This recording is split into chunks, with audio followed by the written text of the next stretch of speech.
Assalamualaikum warahmatullahi wabarakatuh.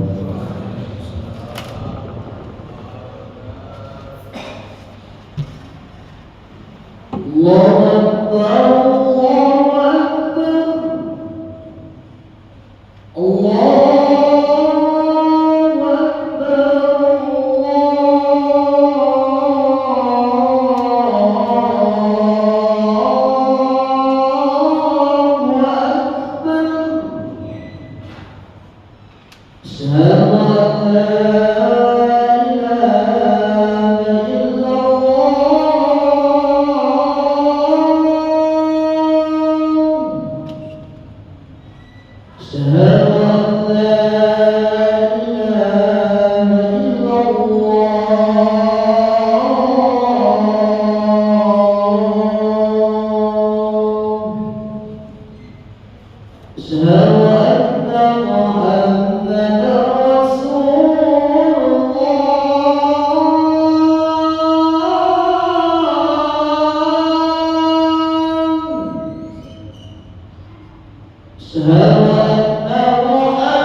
Allahu Akbar, Allahu Akbar.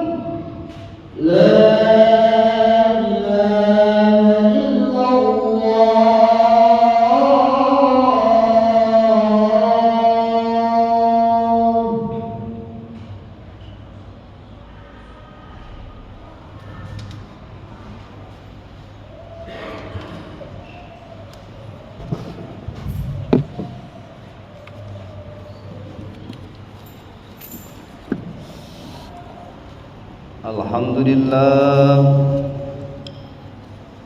لله الذي خلق النفس فألهمها فجورها وتقواها وكتب بأنه قد أفلح من زكاها وخاب من دساها وأشهد أن لا إله إلا الله وحده لا شريك له رب كريم لا ينال ما لديه إلا بإزالة الغيوب وأشهد أن سيدنا محمدا عبده ورسوله نبي أرسله هاديا لا مسه علام الغيوب اللهم صل وسلم وبارك على سيدنا محمد الذي كشف الكروب وعلى آله وأصحابه ساروا بسيرته وجنوا بغفران الذنوب أما بعد فيا عباد الله اتقوا الله ما استطعتم بفعل المأمورات واجتناب المحرمات لعلكم تفلحون. Hadirin jamaah Jumat yang dimuliakan Allah Subhanahu wa taala. Marilah kita senantiasa bertakwa kepada Allah Subhanahu wa taala dengan sebenar-benarnya takwa, dengan melaksanakan perintahnya, menjauhi larangan-larangannya.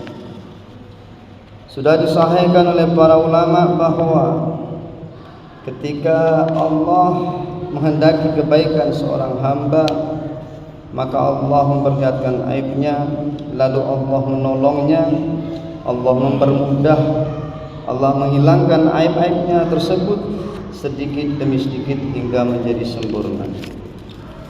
Hadirin jamaah Jumat yang dimuliakan Allah Subhanahu wa taala. Nabi sallallahu alaihi wasallam mengatakan dalam hadisnya bahwa ada 6 perkara yang dapat merusak amal ibadah kita. Sittatu asya tuhbatul amal. Ada 6 perkara yang dapat merusak amal ibadah kita di hadapan Allah Ta'ala. Yang pertama adalah al-istighal bil uyubil khalqi, yaitu sibuk mengurusi aib manusia. Yang kedua adalah qaswatul qalbi, yaitu kerasnya hati. Yang ketiga adalah hubbud dunya, cinta terhadap dunia. Adapun yang ketiga, yang keempat adalah qillatul haya, sedikit rasa malu pada Allah Ta'ala. Yang kelima, tulul amal, panjang angan-angan. Dan yang keenam adalah zulmun la yantahi, kezaliman yang tidak ada hentinya. Hadirin jamaah Jumat yang dimuliakan Allah Subhanahu wa taala. Yang pertama yang dapat merusak amal ibadah kita adalah al-istighal, yaitu sibuk terhadap kekurangan orang lain, sibuk melihat kesalahan-kesalahan orang lain, senantiasa sibuk mencari aib-aib orang lain. Maka ini adalah hal-hal yang tercela, hal yang dilarang. Sayyidina Ali bin Abi Thalib pernah mengatakan pada kita semua, jadilah mata kalian seperti matanya lebah, jangan seperti matanya lalat. Kalau lalat senantiasa melihat tempat-tempat yang kotor, mata lalat senantiasa hinggap di tempat-tempat yang kotor. Artinya lalat senantiasa mencari kesalahan, keburukan-keburukan. Artinya mengorek-ngorek aib-aib orang lain, dan ini adalah dilarang oleh baginda Nabi sallallahu alaihi wasallam. Sedang mata lebah, sebagaimana dikatakan Nabi sallallahu alaihi wasallam, bahwasanya mata lebah ini senantiasa melihat sesuatu yang sangat indah. Dia akan senantiasa melihat bunga, Dia akan hinggap di tempat-tempat yang tidak merugikan tempat itu. Intinya adalah yang dimakan pun adalah sesuatu yang baik-baik saja. Mata lebah adalah mata yang penuh dengan kenikmatan-kenikmatan, hanya melihat dari sisi kebaikan-kebaikan saja tanpa melihat sisi keburukan-keburukan orang lain. Hadirin jamaah salat Jumat yang dimuliakan Allah Subhanahu wa taala. Oleh karena itu, jangan sampai kita memiliki mata seperti mata lalat yang hanya melihat keburukan dari orang lain, sementara kita tidak punya mata seperti mata lebah. Mata lebah itu mata yang senantiasa melihat keindahan-keindahan. Maka melihat orang lain adanya adalah kebaikan-kebaikan. Melihat orang lain adanya kebaikan tanpa kita melihat kekurangan-kekurangannya. Hadirin yang dimuliakan Allah Subhanahu wa taala. Maka semuanya nanti akan dihisab, amal kita dihisab. Maka terlebih dahulu kita menghisab diri kita, jangan menghisab orang lain. Umar bin Khattab katakan, hasibu anfusakum qabla an tuhasabu. Hisablah diri kalian sebelum diri kalian dihisab oleh Allah Subhanahu wa taala. Yang kedua, satu perbuatan yang dapat merusak amal kita adalah qaswatul qalbi, yaitu kerasnya hati. Hati yang keras, tidak mau menerima daripada nasihat-nasihat agama, akan sukar, tidak gemar terhadap perbuatan-perbuatan baik, nasihat-nasihat yang datang dari Allah, datang dari Rasulullah SAW melalui Al-Quran ataupun melalui hadisnya Rasulullah SAW. Maka hati yang keras ini ditimbulkan dengan dua perkara. Yang pertama adalah harta, yang kedua adalah kedudukan. Kita ingat zaman dahulu, kita sering dengar daripada kisah Qarun, kisah Fir'aun. Mereka adalah orang yang kaya raya. Yang pertama, Qarun ini adalah tokoh yang hidup pada zaman Nabi Musa alaihissalam. Keduanya adalah konglomerat yang hidup pada zaman Nabi Musa alaihissalam. Mereka adalah orang yang sangat miskin sebelumnya, tapi kemudian dia berusaha atas bimbingan Nabi Musa alaihissalam, dan akhirnya Qarun laknatullah, dia menjadi kaya raya.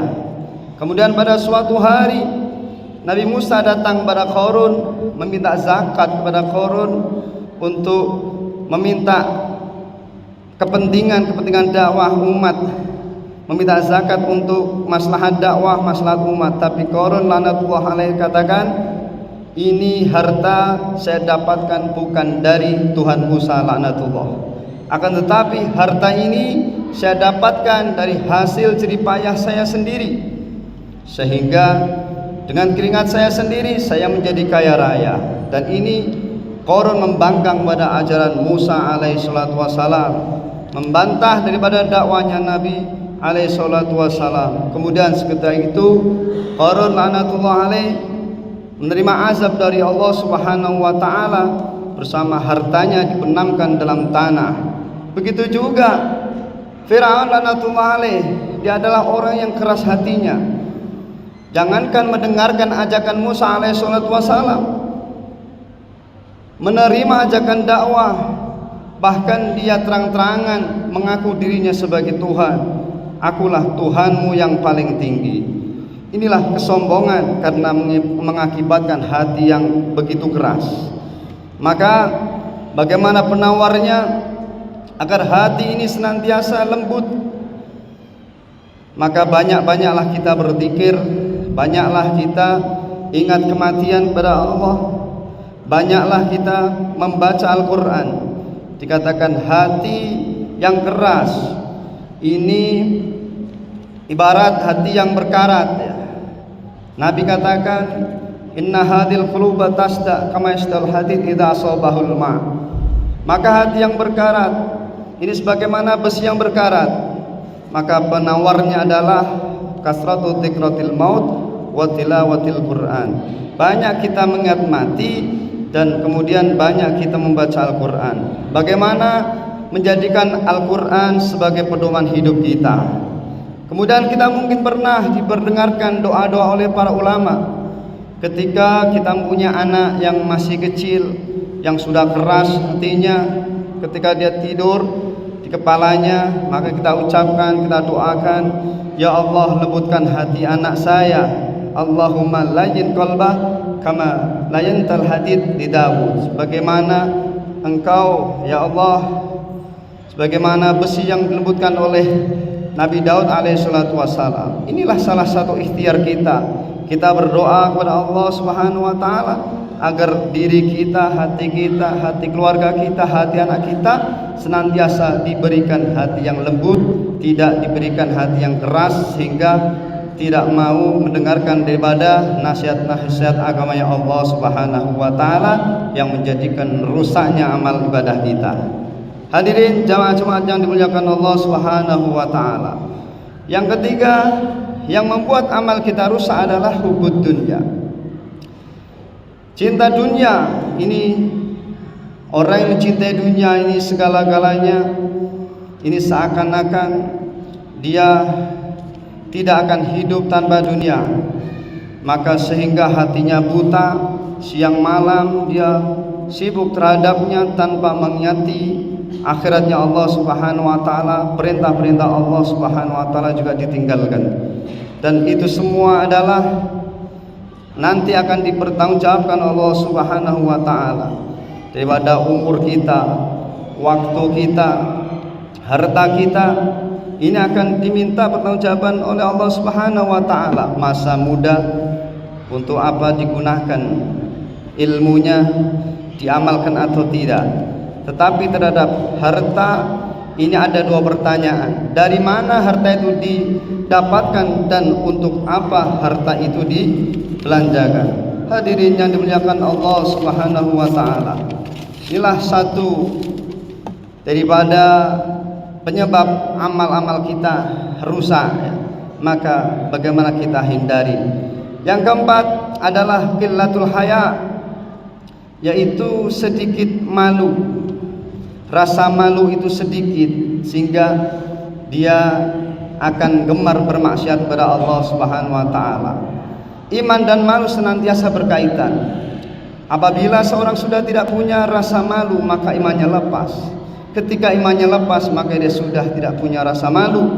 Orang yang tidak punya rasa malu artinya dia akan menentang Allah, dia akan gemar untuk bermaksiat kepada Allah Subhanahu wa taala.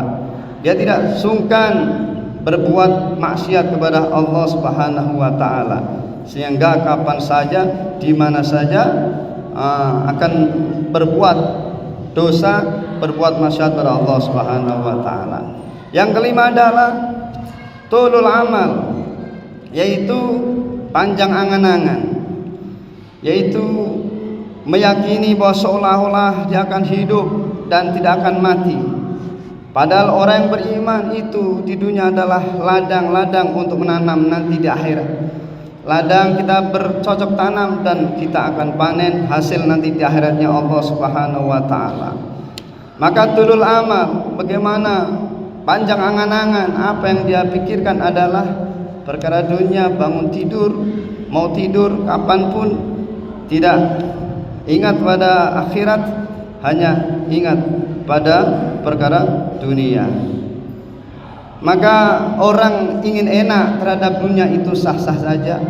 Di dunia ingin bahagia sah-sah saja. Tapi marilah kita berpikir mulai sekarang, bagaimana kita pulang ke akhirat ini supaya akhirat kita enak, supaya mati kita enak, supaya di akhirat nanti kita diberikan kenyamanan oleh Allah Subhanahu wa taala, sehingga kita sampai sekarang diridhoi Allah Subhanahu wa taala, mati dalam ridhonya Allah Subhanahu wa taala. Hadirin jamaah Jumat yang dimuliakan Allah Subhanahu wa taala. Yang terakhir adalah bagaimana amal perbuatan yang dapat merusak amal kita adalah kezaliman. Maka senantiasa berbuat kezaliman ini tidak pernah berhenti. Di mana-mana dia berbuat zalim, sehingga menjadikan hati itu gelap, sehingga gampang berbuat dosa, sehingga tidak ingat kepada Allah Subhanahu wa taala. Maka hadirin jamaah Jumat yang dimuliakan Allah Subhanahu wa taala, mudah-mudahan kita berharap pada Allah taala agar dihindarkan daripada sifat-sifat tersebut, dihindarkan daripada suka atau gemar membuka aib, gemar berbuat zalim, berbuat maksiat, sedikit malu, kita hindarkan. Kita minta sama Allah agar Allah berikan hidayah untuk dapat amal dan menyampaikannya. A'udzubillahi minasyaitonirrajim. Bismillahirrahmanirrahim. Wal 'asri innal insana lafi khusrin illa alladziina aamanu wa 'amilus shalihati wa tawassaw bil haqqi wa tawassaw bis sabr. Rabbi ighfir warham wa anta khairur rahimin. Allahumma shalli 'ala sayyidina Muhammadin wa 'ala alihi wa sahbihi ajma'in.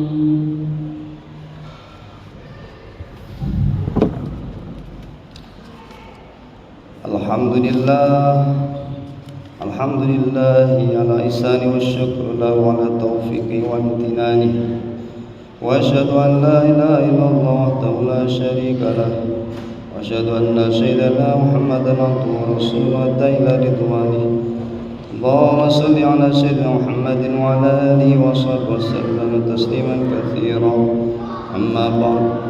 Faya ayyuhan nas ittaqullaha fima amar وانتهوا عما واعلموا أن الله أمركم بأمر بدأ فيه بنفسه وثنى بملائكته بقدسه وقال تعالى إن الله وملائكته يصلون على النبي يا أيها الذين آمنوا صلوا عليه وسلموا تسليما اللهم صل على سيدنا محمد صلى الله عليه وسلم وعلى آل سيدنا محمد وعلى أنبيائك ورسلك وملائكة المقربين اللهم للخلفاء الراشدين أبي بكر وعمر وعثمان وعلي وعن بقية الصحابة والتابعين والتابعين بتابعين لهم بإحسان إلى يوم الدين وارض عنا برحمتك يا أرحم الراحمين اللهم اغفر للمؤمنين والمؤمنات والمسلمين والمسلمات الأحياء منهم والأموات اللهم اعز الاسلام والمسلمين واذل الشرك والمشركين وانصر عبادك الوحيدين وانصر من نصر الدين واخذل من خذل المسلم ودمر اعداء الدين واعلي كلمتك الى يوم الدين اللهم ادفع عنا البلاء والوباء والزلازل والمحن والسوء والفتن والمحن ما ضرب وما بطن عن بلدنا اندونيسيا خاصة وسائر البلدان المسلمين عامة يا رب العالمين ربنا اتنا في الدنيا حسنة وفي الآخرة حسنة وقنا عذاب النار عباد الله إن الله يأمرون بالعدل والإحسان وإيتاء ذي القربى وينهى عن الفحشاء والمنكر والبغي يعظكم لعلكم تذكرون واذكروا الله العظيم يذكركم واشكروه على نعمه يزدكم ولذكر الله أكبر أقيموا الصلاة. الله أكبر الله أكبر أشهد